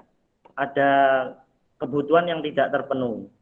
Kayak kasusnya Doni tadi, ketika ditanya oleh Ibu Ambar, ya dia karena lapar, akhirnya dia sampai malak tadi itu berarti karena dia dia lapar dan waktu itu nggak bawa bekal makanan dari orang tuanya. Itu kebutuhan bertahan hidupnya Doni yang harus dipenuhi. Jadi dia melakukan pemalakan itu ya ternyata dia nggak bawa bekal, kemudian dia lapar. Ya pasti kebutuhan ini akan berdampak ke perilakunya dia, karena dia butuh untuk bertahan hidup. Kemudian cinta dan kasih sayang. Kalau kita langsung ke kasusnya Doni tadi, Doni menjawab bahwa alasannya karena dia merasa senang temannya jadi memperhatikan dia. Kadang ada loh anak yang seperti itu kan, jadi dia nakal itu sebenarnya pengen diperhatikan. Itu ternyata ada kebutuhan cinta dan kasih sayang yang perlu dia dapatkan. Mungkin dia di rumah nggak dapat kasih sayang, akhirnya ke sekolah dia minta perhatian. Perhatiannya dengan apa? Misalkan usil ke temannya, atau bahkan menjalin hubungan ini yang kurang di keluarga. Dan itu praktek-praktek seperti itu kayaknya kebutuhan ini juga sering kita temui di kasus-kasus di sekolahan. Ya Pak Rio? Karena kurangnya cinta dan kasih sayang di rumah, akhirnya nyari cinta dan kasih sayangnya itu di sekolah. Di luar, iya.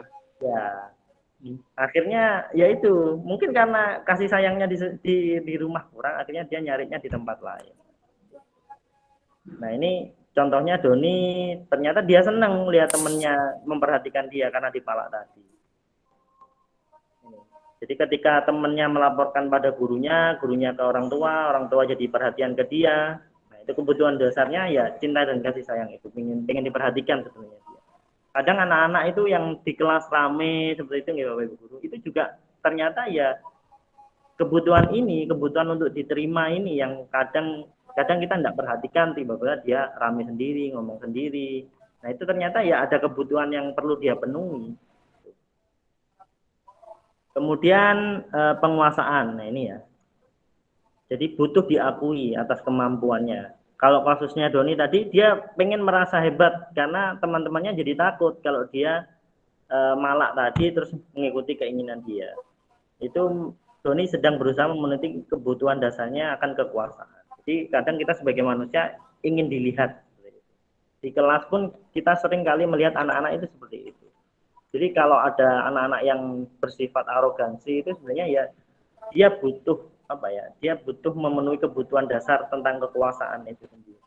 Yang mungkin tidak didapatkan di rumah. Akhirnya dia cari di sekolah. Kemudian kebebasan. Nah ini, bila jawaban Doni dalam kasus di atas merasa bosan dengan bekal makanan yang dibawa ibunya, berarti ibunya membawakan bekal yang sama. Karena itu dia ingin mencoba makanan teman-temannya yang beraneka ragam. Maka Doni sedang berusaha memenuhi kebutuhan akan kebebasan.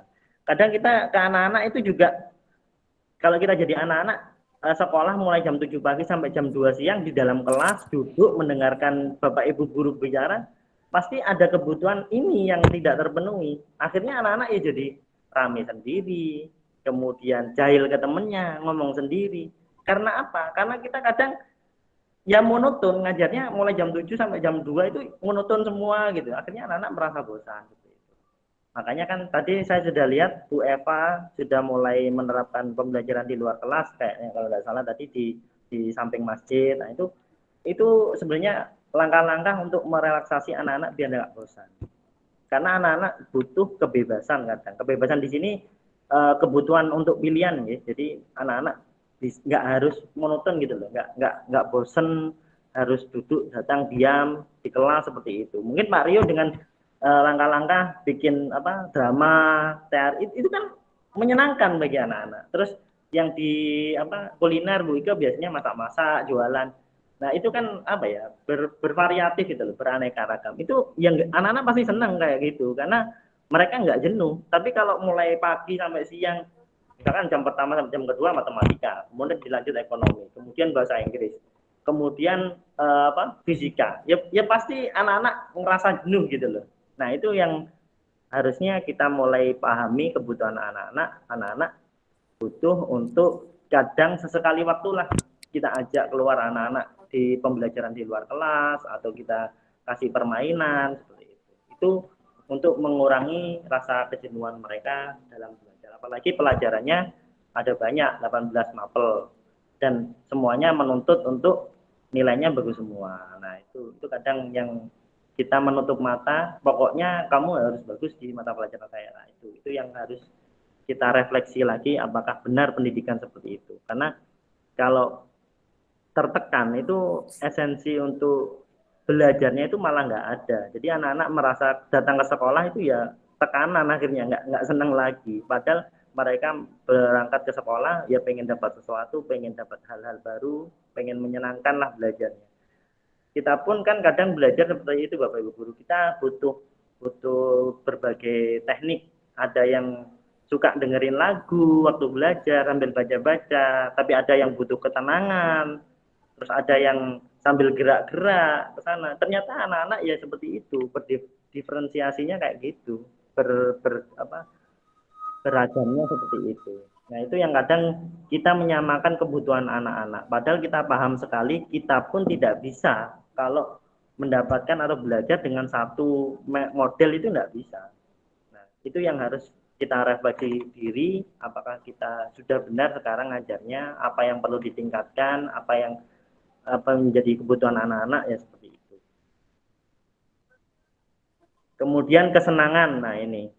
Tadi kalau di kasusnya Doni, dia iseng dan dia menikmati ekspresi wajah teman-temannya karena kesal, makanannya diambil, teman-temannya lucu. Nah itu kadang kan memang kalau kita jarang sekali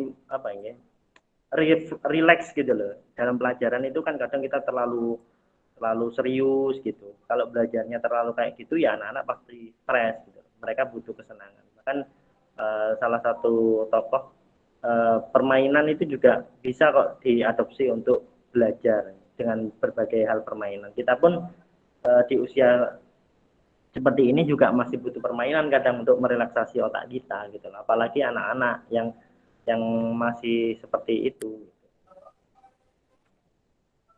Mungkin ada pertanyaan sejauh ini Bapak Ibu Guru tentang kebutuhan dasar. Dilanjut aja Pak Puji. Oh, okay. Nggih, simpan di belakang aja. Oh, okay. Jadi memang ini Bapak Ibu yang harus dilandasi tadi, setiap perilaku anak-anak itu pasti ada tujuannya, dan tujuannya itu adalah pemenuhan dari 5 kebutuhan tadi. Itu yang harus dipahami. Kemudian kita ada 5 posisi kontrol. Ini yang kita hindari adalah penghukum sama pembuat orang merasa bersalah. Ini harus kita hindari jadi seorang guru, dan kita harus jadi teman, pemantau, sama manajer. Jadi penghukum itu selalu menang sendiri kadang.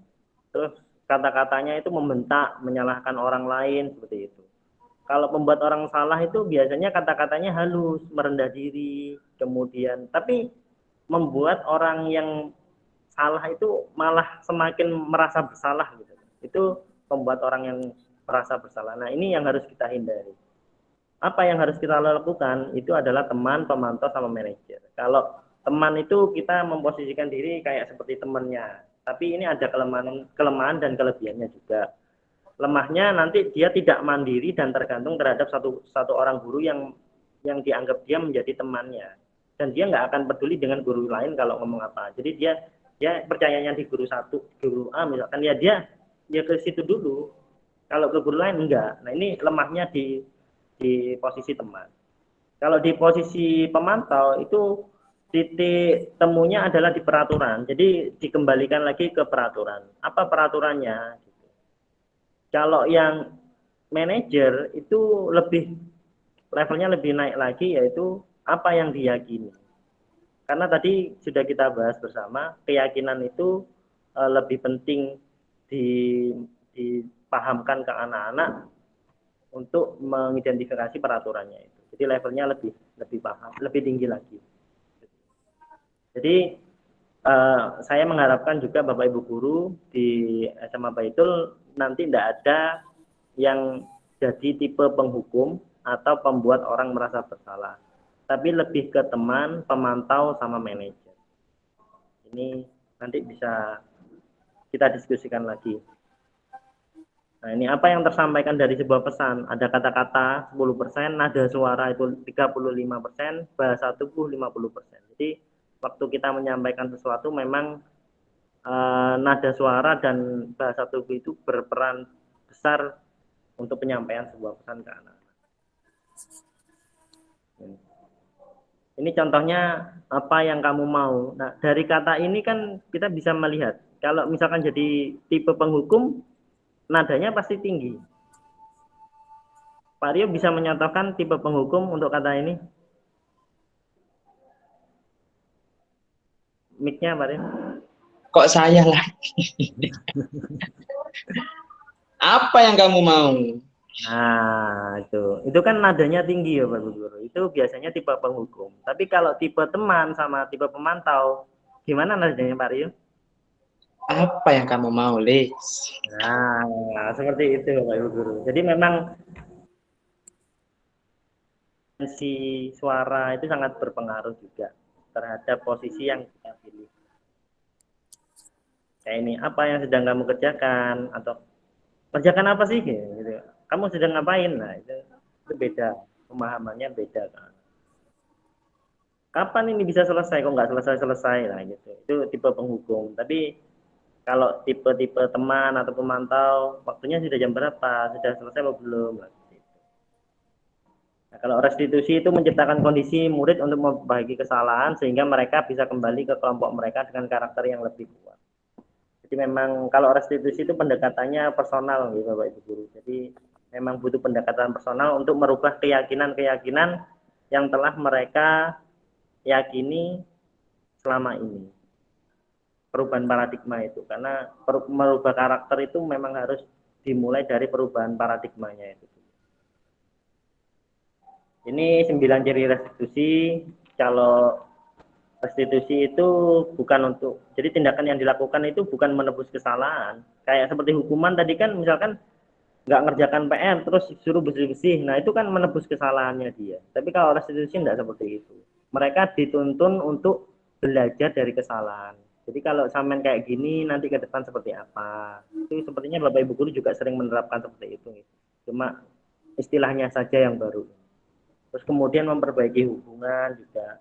Nanti akan modelnya itu yang dilakukan adalah tawaran, bukan paksaan lagi. Jadi dia, anak itu akan merasa ada opsinya gitu loh. Saya akan gini Pak. Kadang opsinya itu juga dari anak-anak sendiri. Nanti kalau saya terlambat lagi, saya gini aja Pak. Bukan paksaan untuk melakukan sesuatu. Terus restitusi itu menuntun ke dalam dirinya karena menyangkut keyakinan-keyakinan yang dipahami. Kemudian mencari kebutuhan dasar. Jadi kalau dengan model restitusi itu kita melihat anak ini sebenarnya kebutuhan apa sih yang mendasari tindakan tersebut. Jadi melihat kesalahan anak itu nggak langsung kita menyalahkan anak gitu loh, tapi pasti ada landasannya kenapa anak ini seperti ini. Oh ternyata di rumahnya keluarganya broken home. Itu kebanyakan seperti itu kalau di sekolah kita gitu loh. Jadi anak ini ternyata keluarganya broken home, terus di rumah sama neneknya saja. Dia tidak dapat kenyamanan, tidak dapat panutan, akhirnya di sekolah mungkin juga tidak dapat panutan, tidak dapat kenyamanan juga, akhirnya dia larinya ke hal-hal negatif seperti itu. Jadi memang hal-hal negatif yang terjadi itu dasarnya memang ada kebutuhan yang tidak terpenuhi dari anak tersebut. Restitusi adalah cara yang paling baik, kemudian fokus ke karakter bukan tindakan. Jadi fokusnya untuk perbaikan diri anak-anak dan itu dari dirinya anak-anak sendiri. Mereka paham secara sadar mereka yang butuh berubah bukan karena fokus ke tindakan dan paksaan tadi. Fokus pada solusi juga. Jadi solusinya gimana, ke depan mau kayak gimana. Mengembalikan murid yang berbuat salah pada kelompoknya. Jadi kalau model restitusi itu anak yang salah nggak dikeluarkan atau dihilangkan, dieliminasi dari kelompoknya. Tapi kembalian itu anak akan merasa berubah. Anak dipastikan berubah untuk menjadi lebih baik karena motivasinya dari diri sendiri, bukan dari orang lain. Nah ini langkah-langkahnya. Pertama adalah menstabilkan identitas dulu. Kalau setiap orang itu pernah melakukan kesalahan, ini kata-katanya gitu. Kemudian nanti divalidasi tindakan yang salah.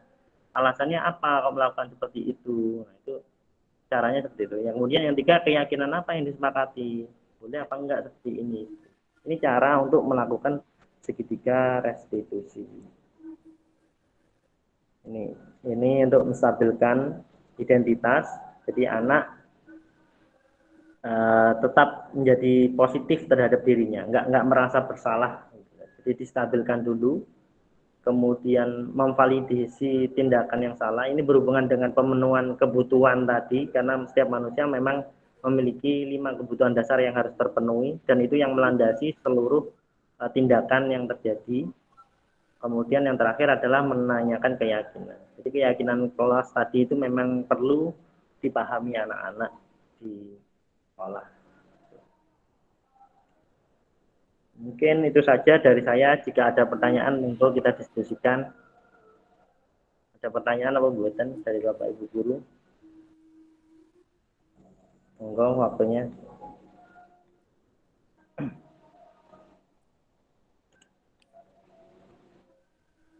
Ada yang mau disampaikan Bapak Ibu guru?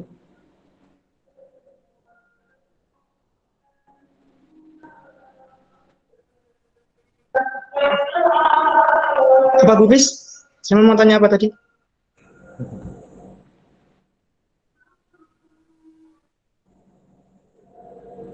Monggo. Ada ini pengalaman yang perlu Selamat siang, dibagikan. Pak Puji. Kenapa, Bu Dina?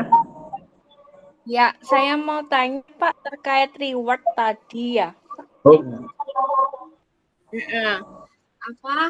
Kalau misal kita memberikan apa ya, misalnya kita menyuruh anak itu untuk mengerjakan di depan. Ya, di depan. Habis itu meminta teman-temannya untuk memberikan tepuk tangan atau aplaus sebagai penghargaan.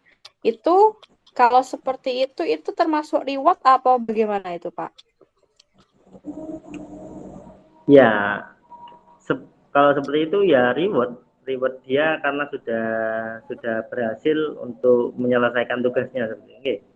Tapi bagaimana dengan anak yang gagal menyelesaikan tugasnya? Apakah dapat tepuk tangan juga?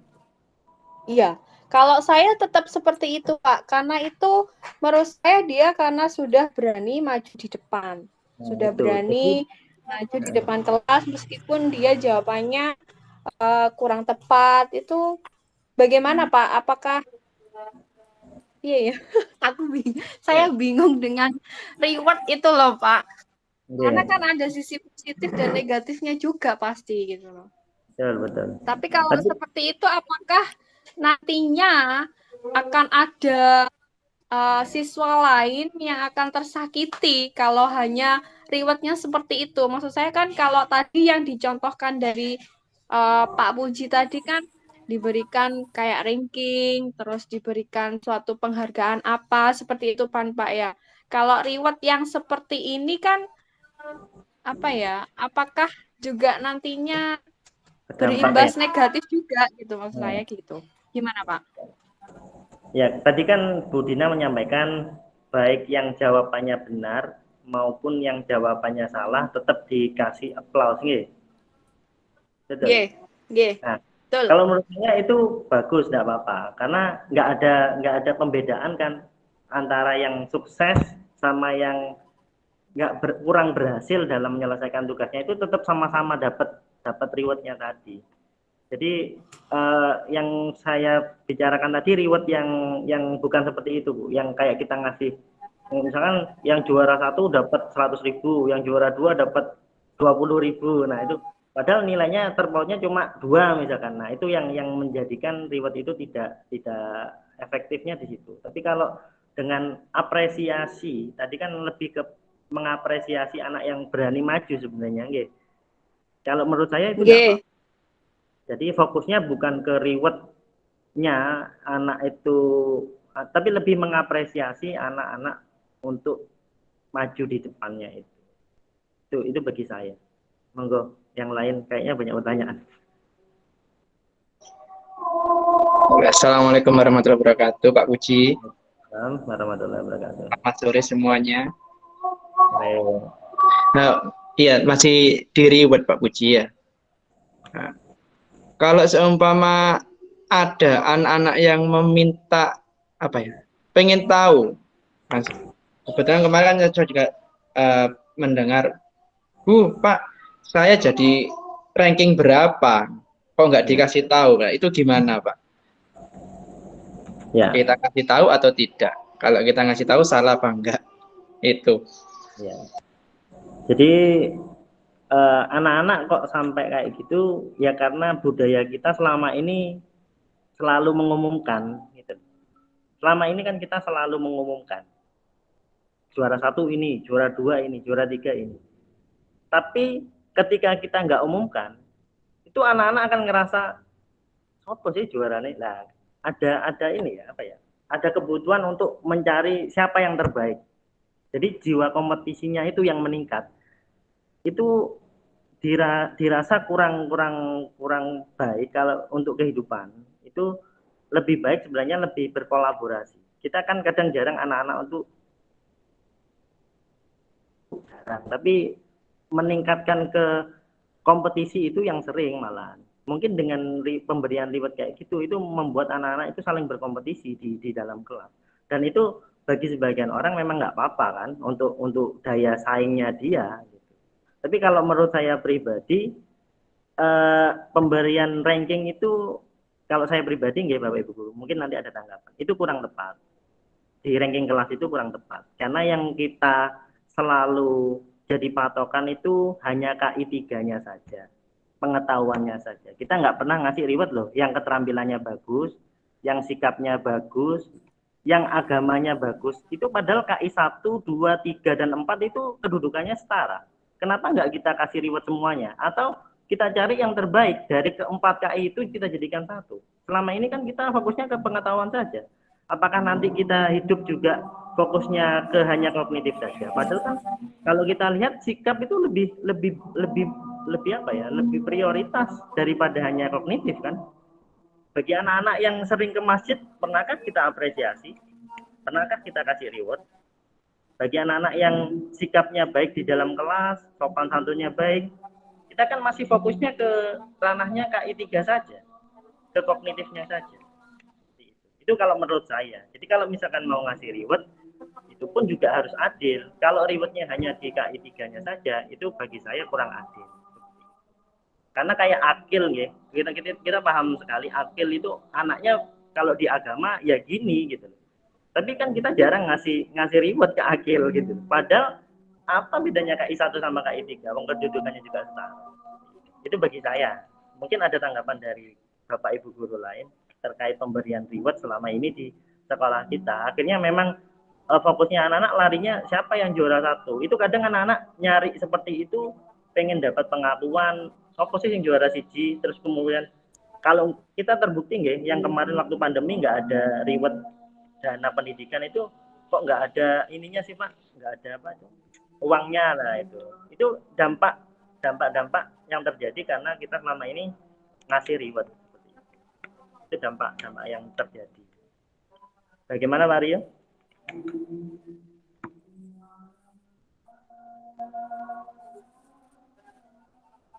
Mic-nya Pak Rio, mic-nya. Nggak adil kalau saya terus Pak yang ngomong ini. Ini banyak teman-teman ini Pak. Yang lain. Nggih. Loh, bukannya kenapa jangan dimatikan mikrofonnya Bu Eva. Ya enggak, kan kita kan webinar sih. Apalagi di sini ada wali kelas juga. Mengenai reward kan mungkin juga lebih paham juga soalnya. Jadi kita ngomong bareng kan webinar sih. Ya, Pak. Diskusi. Iya, diskusi. Jadi kalau menurut saya pribadi, kalau misalkan memang mau ngasih reward itu harus adil Bapak Ibu guru. Jadi nggak hanya di KI 3-nya saja, tapi kita juga harus lihat KI 1, KI 2, dan KI 4-nya. Itu juga harus adil. Karena kalau kita fokusnya ke KI 3, kan kita nggak adil juga ke anak-anak. Padahal anak-anak, ya gimana? Kita gimana menerapkan ketidakadilan ini? Monggo.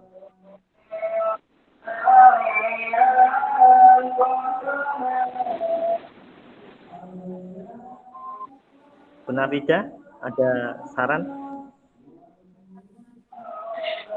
Ya Pak Puji. Oke. Jadi nih, kalau saya itu sependapat sama jenengan. Kurang jelas Bu Nafida, suaranya Bu Nafida. Saya setuju sama Pak Puji. Kenapa? Karena kalau reward diberikan hanya ke anak-anak yang memiliki nilai yang bagus, maksudnya dalam nilai pengetahuan, kalau saya kurang tepat. Karena sekarang aja nilai itu bisa bisa dirubah-rubah. Sedangkan nilai sikap kita kan bisa tahu setiap hari, wah anak ini kayak gini, anak ini kayak gini. Tapi ternyata nilai pengetahuan anak tersebut kurang bagus. Jadi menurut saya kurang tepat kalau reward itu diserahkan ke anak-anak yang nilai pengetahuannya tinggi. Kayak gitu.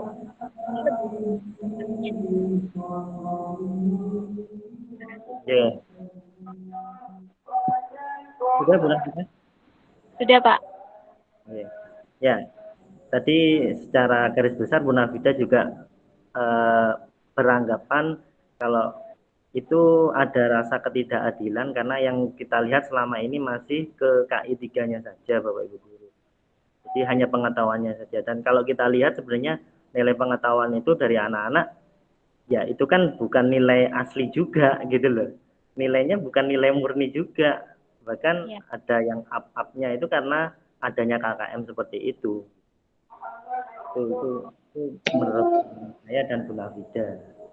Kan ada kalau nilai sikap itu kan malah lebih gitu Guru. Kalau menurut saya sih lebih lebih berhak gitu loh, karena sikapnya bagus gitu kan, dan itu juga yang akan mereka pakai di kehidupan nanti setelah lulus, itu pasti dipakai itu apa, nilai-nilai sosialnya, kemudian nilai apa ini, agamanya kan. KI 1 sama KI 2 itu bahkan menjadi lebih lebih prior kalau menurut saya daripada KI 3 sama KI 4. Iya, Pak. Mungkin ada tanggapan dari Bapak Ibu guru yang lain terkait reward? Sudah cukup? Bisa kita akhiri apa nambah pertanyaan lagi? Tapi sudah paham nggak Bapak Ibu guru kalau hukuman sama sanksi itu ada perbedaan. Kemudian jadi kalau hukuman itu sifatnya anak itu enggak tahu gitu loh. Anak itu enggak tahu harus konsekuensinya apa gitu loh kalau salah. Itu hukuman. Jadi misalkan enggak ngerjakan PR, kemudian disuruh bersih-bersih. Nah, itu enggak, dia enggak akan ini. Jadi dia akan bersihkan bersih-bersih itu untuk menebus kesalahan enggak dapat PR-nya. Itu enggak akan merubah karakternya dia nanti. Yang diharapkan dalam budaya positif adalah bagaimana seorang guru itu menuntun anak untuk sadar diri, bisa merubah dirinya sendiri, menjadi mandiri. Karena esensi pendidikan itu kita sebagai pendidik ya menuntun anak, bukan menuntut anak. Selama ini kan kita selalu tuntut anak-anak harus paham materi saya, kamu harus dapat nilai bagus, kalau enggak KKM saya. Kan seperti itu, kita selalu tuntut aja anak-anak itu. Padahal bebannya anak-anak itu juga besar sekali. Jadi mari bersama-sama kita terapkan budaya positif untuk membentuk sekolah ini jadi sekolah yang well-being, yang menyenangkan. Bagi Bapak gurunya juga menyenangkan ke anak-anak, waktu ketemu juga sering menyapa anak-anak. Anak-anak juga pasti akan seperti itu, karena kita sebagai teladan tadi, ingat sosung tulodo. Kalau kita ramah ke anak-anak, anak-anak juga pasti ramah ke kita. Tapi tetap apa yang pernah disampaikan Pak Sodik dulu sebagai kepala sekolah, jadi kita sebagai pendidik dan murid itu sama seperti apa, gelas sama teko. Kalau terlalu dekat airnya nggak nyampe, kalau kejauhan juga nggak nyampe. Jadi posisinya gimana ya, harus pas antara murid sama guru, itu harus pas. Jadi waktu dituangkan ilmunya, kita tuntun anak-anak itu juga pas. Kalau kejauhan kan nanti tumpahan. Terus kemudian kalau kedekatan nggak bisa juga. Itu dari Pak Sodik dulu seperti itu, menganalogikan posisi kita sebagai guru dan murid seperti itu. Tadi kan juga sudah dibahas tentang teori posisi guru, jangan jadi penghukum ya Bapak Ibu guru, tapi jadilah tipe pemantau atau teman atau manajer. Kalau bisa manajer, tapi kalau nggak bisa, kita bisa pilih yang dua tadi, yaitu teman sama pemantau. Kalau teman itu kita ya kayak teman, tapi kelemahannya memang itu. Misalkan Pak Rio yang dampingi, ya nanti dianya patuhnya ke Pak Rio, ke guru lain enggak. Itu tipe kelemahan dari teman. Tapi kalau pemantau itu lebih setingkat lebih atasnya lagi, yaitu kita kembalikan ke peraturan, tapi dalam catatan peraturan tadi juga harus diyakini anak-anak kalau peraturan itu memang bagus. Makanya dalam penyampaian peraturan sekolah, alangkah lebih baiknya juga menanamkan keyakinan ke anak-anak. Kenapa saya harus nggak pakai make up? Kenapa? Itu kadang anak-anak sampai sekarang masih tanya. Kemarin itu Devi itu masih ngeyel gitu loh. Waktu saya masuk ke kelas itu, Devi itu masih, kenapa sih Pak nggak boleh pakai make up? Ada keyakinannya dia itu kalau yang pakai make up sebenarnya nggak masalah gitu loh. Berarti kan harus ada keyakinannya Devi itu yang perlu diubah, karena memang perubahan karakter, perubahan perilaku, perubahan kebiasaan itu dilandasinya ya dengan perubahan pola pikirnya, perilakunya, keyakinannya tadi. Makanya pentingnya pembentukan keyakinan itu seperti itu. Ada PR yang harus kita lakukan, yaitu adalah pembentukan keyakinan sekolahnya seperti apa, mana nilai-nilai yang baik. Kemudian tadi dalam melihat anak itu kita juga harus melihat kebutuhan anak. Ada 5 ya tadi, kebutuhan dasar manusia itu. Karena kebanyakan anak-anak yang pacaran itu ya ternyata keluarganya broken home, nah nggak dapat kasih sayang di rumah. Akhirnya waktu di sekolah kok ngepas dapat kasih sayangnya itu. Akhirnya ya seperti itu gitu loh. Kadang kalau kita ngelihat anak-anak yang bermasalah juga seperti itu Bapak Ibu guru. Kalau kita lihat lagi lebih jauh, kalau dulu ya kenapa itu Agung itu kenapa kok minum minuman, itu ternyata bapak sama ibunya kan sudah bisa, kemudian dia tinggal di bapak tiri sama ibu kandung, ternyata di rumah hubungannya kurang harmonis. Jadi ini apa kebutuhan dasar yang nggak didapatkan di rumah, dia coba cari di sekolah nggak dapat, dia pasti carinya di tempat lain, itu pasti. Jadi hal-hal negatif yang dilakukan anak-anak itu sebenarnya dalam rasa pemenuhan 5 kebutuhan dasar tadi. Kalau sekolah bisa memfasilitasi 5 kebutuhan dasar tadi, anak-anak nggak mungkin cari di yang lain. Makanya itu sekolah well-being, sekolah yang menyenangkan itu perlu diwujudkan untuk mengeliminasi hal-hal negatif di anak. Oke, itu saja dari saya. Mungkin cukup, nggih? Atau nanti gimana kita diskusi lagi di lain waktu. Kayaknya Bapak Ibu Guru juga sudah 1,5 jam ini dengarkan saya ceramah. Kalau ada diskusi lagi, nanti Bapak Ibu Guru bisa gabung ke kelompok praktisi kita di BES. Kemarin kita sudah, humasnya Pak Rio, nanti bisa menghubungi Pak Rio juga. BES, jadi kita bikin, jadi kita memang sadar Bapak Ibu Guru, waktu untuk mendiskusikan praktek baik seperti ini nggak cukup waktu kita laksanakan di rapat bulanan, karena rapat bulanan biasanya kita kan banyak laporan-laporan yang harus dilaporkan. Makanya kita membentuk komunitas praktisi, itu tujuannya untuk berbagi praktek baik, berkolaborasi. Jadi memang kemarin kita setujui untuk visi kita pengen jadi guru yang berkolaboratif, jadi saling berkolaborasi nanti di sekolahan ini. Takutnya nanti dalam 1 hari itu ada 3 mapel yang ujian, itu berarti kan kelihatan kita nggak berkolaborasi dengan baik. Jadi pagi matematika ujian, jam kedua fisika ujian. Nah, bebannya anak-anak itu kan gimana? Nah, itu pengennya kita jadi guru yang kolaboratif, kemudian yang kedua itu adaptif yaitu kita mampu fleksibel lah melihat situasi dan kondisi, dan yang ketiga kita reflektif, jadi selalu melihat apa yang perlu ditingkatkan dari kita. Itu keinginan kita di komunitas praktisi. Kita pertemuannya 2 minggu sekali, cukup 2 minggu sekali, dan ada berbagai praktek baik yang kita sharing, sebenarnya lebih ke forum diskusi. Mungkin dari Bapak Ibu Guru kalau ada waktu luang bisa gabung. Itu saja dari saya.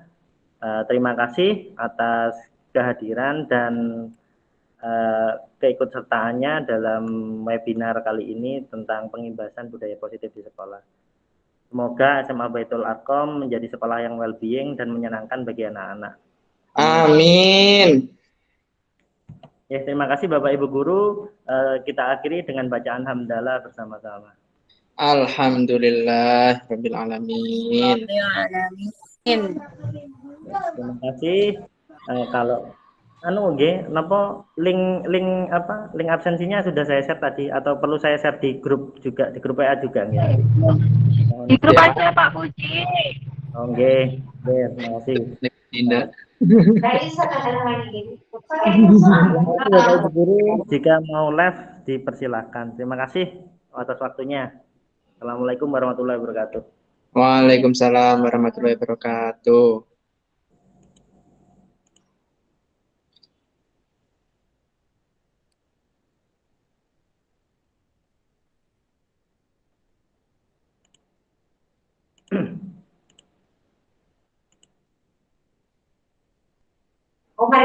Pak Puji, coba Pak, kebutuhan